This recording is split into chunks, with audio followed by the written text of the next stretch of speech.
Bon, aujourd'hui, après avoir fait plus de 120 km, avoir que 30% et pas sûr de pouvoir rentrer, c'est ça qui est génial. Je participe à un événement de Remove, en gros plein de véhicules électriques avec les essais de moto.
Là, ça dérape.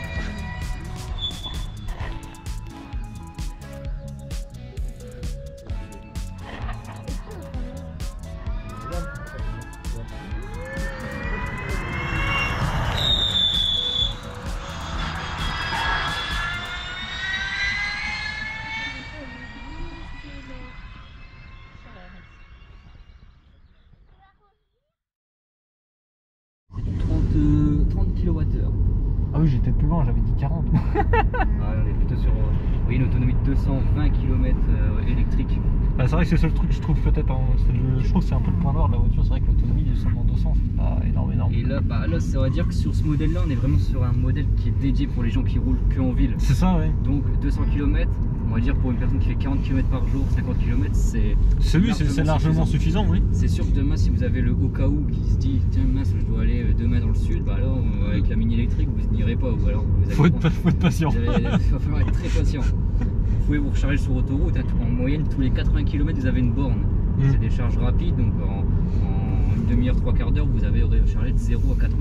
Ah, mais j'imagine qu'en roulant en 110-120, l'autonomie tombe à 150 km. Voilà, c'est ça, elle est presque divisée par deux. Parce que c'est vraiment fait pour la ville. Le gabarit, en plus, là, l'électrique.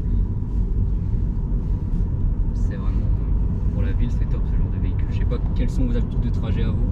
Bon, moi personnellement, pour aller travailler, je fais 50 km, mais j'ai déjà la moto électrique pour y aller. Donc, top, donc vous êtes déjà passé à l'électrique. Oui. Okay. Bah, c'est ma première moto. J'ai passé par une moto quand j'ai su qu'il y avait de l'électrique. Ok, ouais, parce que ça, c'est l'électrique, c'est vraiment quelque chose qui vous intéresse. Ah bah oui, parce que moi sur la moto, j'aime bien, c'est le silence. D'accord. Donc ouais, c'était tout bénef. Et puis bah, typiquement, moi pour j'ai zéro charge rapide. Moi pour charger la moto, c'est presque 10 heures. Donc, oui. Mais pour le quotidien, ça va parfaitement. Pour les tours, je vous ai pas dit, on limite à 2-3 tours, ok?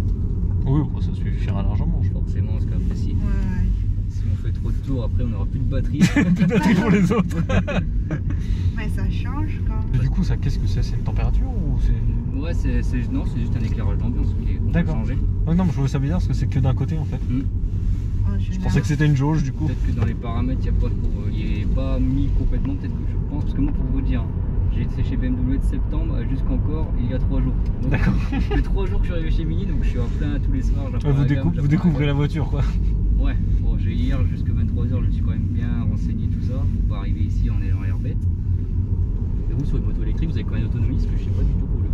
Bah, ça dépend, c'est comme une voiture, ça dépend énormément de la vitesse à laquelle on roule. Ouais. Pour des trajets quotidiens, je fais à peu près 180 bornes. Ok. C'est pour ça que ça m'étonne beaucoup quand je vois la voiture fait 200. Ouais, par rapport au gabarit entre les deux. C'est ça. Mais j'ai l'impression quand je lâche l'accélérateur, il ralentit tout de suite. Mais parce que tu as le frein régénératif. C'est ça, tout à fait, qu'on peut désactiver. Ah, okay. C'est comme sur la moto, quand j'arrête d'accélérer, elle ralentit. Parce que, regarde, j'ai juste lâché l'accélérateur. Si tu veux pas que ça ralentit comme ça, il faut que tu laisses légèrement ton pied. Ouais, ou alors, vous voyez, à côté du bouton Start and Stop, à gauche, on a un petit bouton là, voilà. Et là, maintenant, ça le fera moins. C'est du on-off ou c'est du réglage? C'est bon, là, normalement, c'est bon. La sortie, si je veux sortir. Ouais, ça va être là, juste à droite, juste parce là. qu'elle prenne aux 30 km/h.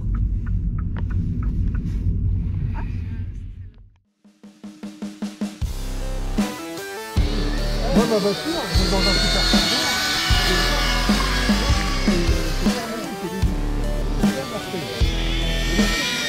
Le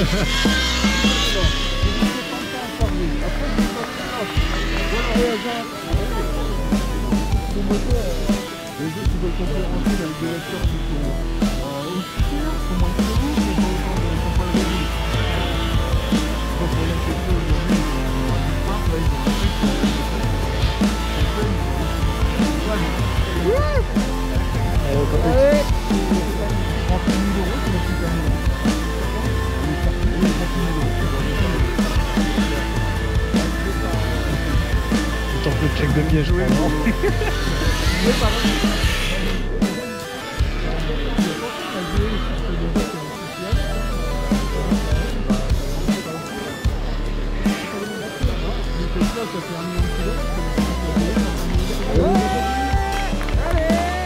Cisco et Benjamin qui restent droit de Californie. Vraiment, en termes de... Vraiment, je pense que vraiment, ça fait quelque chose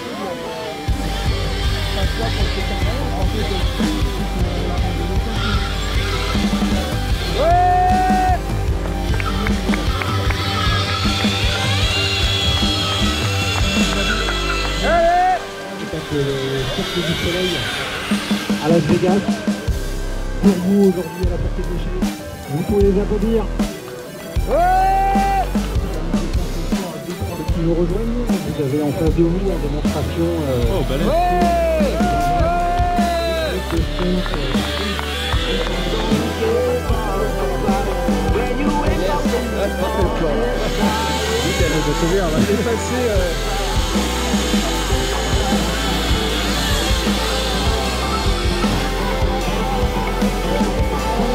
les encourage. Le seul show mondial avec des motos électriques, et c'est chez nous à la portée gauche, sur le salon Renault. Et nulle part ailleurs.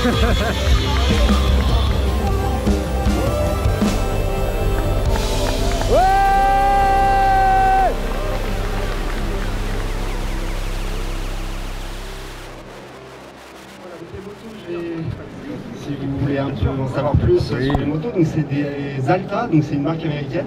À la base, elles étaient montées en cross, donc c'est des motos de cross à la base. Donc le Cirque du Soleil a transformé donc, pour nous, pour pouvoir réaliser le spectacle à Las Vegas. Donc la partie arrière a été complètement modifiée. Normalement, c'était une place. Donc là, ils ont rajouté un faux réservoir pour pouvoir justement faire les figures, différentes figures sur cette moto. Et voilà, elle a été préparée spécialement pour nous avec du bel équipement, comme vous pouvez voir. Voilà. Alors salut à tous, moi c'est Cisco. Alors vous remarquerez que les motos sont un peu spéciales, on a deux leviers et en fait ici si vous voulez on a le frein arrière à la main en plus de l'avoir au pied, donc ça nous permet de faire encore plus de figures et de se faire plaisir. Et donc en arrière vous pouvez voir il y a deux étriers donc, qui suivent, un étrier pour le frein à la main et l'autre pour le frein au pied. C'est très technique d'apprendre, de faire ce qu'on fait sur de l'électrique, c'est vraiment spécial comparé à une moto à essence 4 cylindres classique. Ça demande la réactivité, le poids, ça demande vraiment des heures et des heures d'entraînement. Ça peut paraître hyper facile, mais je vous conseillerais pas d'apprendre là-dessus. C'est dangereux. Cisco et Benjamin.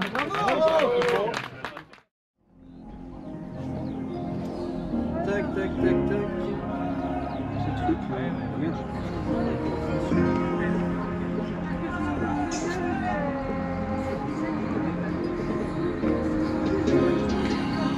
Quel est votre parcours dans le milieu du stun déjà, dans un premier temps? Vous avez commencé...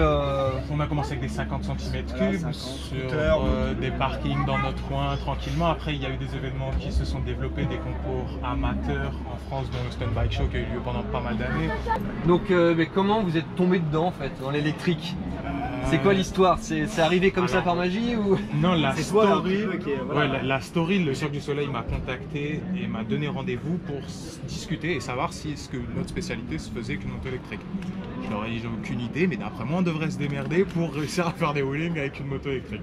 De là ils étaient hyper chauds, ils ont investi des motos, je les ai aidés à développer les premières motos qui sont pas ceux-là, qui étaient des Victory, des Bramo. Et donc au final ouais, c'est parti avec le Cirque du Soleil parce qu'ils voulaient faire des shows en intérieur, là où l'huile et l'essence c'est interdit, donc forcément il fallait s'adapter. Et aussi le show en question, c'était un salon des énergies renouvelables, Ouais, donc ça ils collait, voulaient rester exactement dans ce thème du salon qui était au Kazakhstan, le premier show. Et donc voilà comment ça a commencé quoi. Et du coup, les motos, donc vous pouvez les présenter un petit peu. La marque c'est Alta, donc c'est une marque américaine qui n'existe plus d'ailleurs. C'est une moto de cross à la base. Ouais. Et du coup, alors qu'est-ce qui a été modifié sur cette moto? À partir de là, tout ce qui tient, donc la selle, les calpiers, tout a été recréé vraiment pour cette moto. Il n'y a pas 4 fois ce modèle. Enfin si, il y en a 4, il n'y en a pas 5. Les cages ont été créées, le support pour le réservoir a été rajouté, la selle. Et du coup, c'est les dimensions, au final, tout ça là, c'est les dimensions c'est l'assise d'une Street Triple en fait, d'une Triumph. Parce que la personne qui a préparé la moto, en fait, elle avait l'habitude de rouler sur une Triumph, une Street, et du coup, il voulait avoir voilà, à peu près les mêmes mesures et la même assise que sur sa moto. Et du coup, voilà, c'est pour ça qu'il a adapté réservoir de Triumph, selle de Triumph, et voilà, plus ou moins tout le setup de la Triumph. Et en modification sur la moto électrique, au niveau du contrôleur, du moteur, est-ce que vous avez touché là? Donc en fait on a un contrôleur qui a été ajouté à la moto. En gros pour résumer c'est comme si on avait une deuxième poignée d'accélérateur mais qui ne revient pas. Donc ce potentiomètre là on peut le régler à 2000 tours par minute et la moto reste à 2000 tours par minute. C'est comme ça que vous faisiez le ralenti. C'est comme ça qu'on peut lâcher les mains, etc. Je me posais la question tout à l'heure. Et après la fourche a été rabaissée, les cartridges ont été changés pour des cartridges Öhlins. Donc on a une fourche qui est beaucoup plus street qu'une fourche de motocross très longue. Roue super moite, le tubeless. Du coup le double frein arrière, l'étrier qu'on rajoute sur le SREC. Et puis le fameux faux levier d'embrayage. Ah ouais, ça c'est vrai qu'en fait ça intrigue tout le monde à chaque fois et c'est normal parce que du coup normalement on n'est pas censé avoir un embrayage. Et on rajoute quand même ce petit levier parce qu'on est habitué sur nos motos à essence d'avoir les doigts de cette manière. Et du coup, changer à chaque fois, quand on change à chaque fois de moto, on veut garder le même, c'est normal, le même feeling. Donc c'est juste un support, il sert à rien. C'est juste un support pour l'index. D'accord, ok. C'était pour être sûr d'avoir compris. C'est particulier effectivement. Comparer une thermique, du coup, un stunt thermique, ça va être quoi les différences? Est-ce que déjà, en termes de répondants, il y a plus de répondants avec l'électrique? Répartition des masses. Répartition des masses, parce que bon, je me dis qu'un réservoir...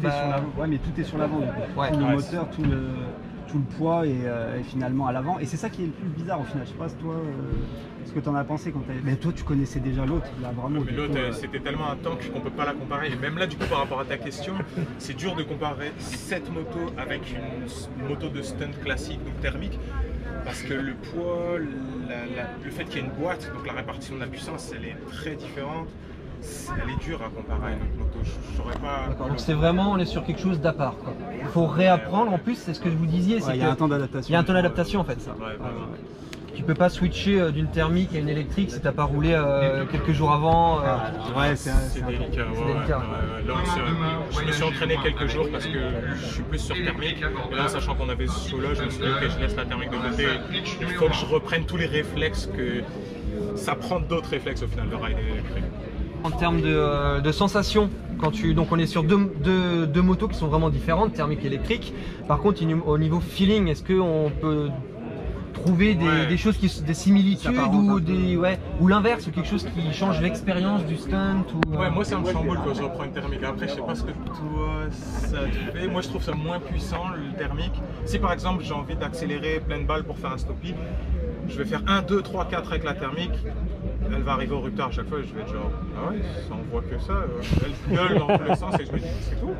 Et ouais, c'est le truc qui vraiment me choque. Après, toi, je sais pas. Au final, moi, ce qui me choque, en fait, on pourrait dire que c'est presque plus. Une fois qu'on est bien habitué à cette moto-là, c'est presque plus facile entre guillemets parce que du coup, il n'y a pas d'embrayage. On ne peut pas caler avec cette moto-là. Donc, la façon dont le moteur est linéaire, donc Une fois il qu'on n'y a a jamais compris, d'à-coup. voilà, une fois qu'on a compris un petit peu comment ça fonctionnait et qu'on arrive à bien doser, je veux dire, la poignée d'accélérateur, c'est pas si compliqué que ça.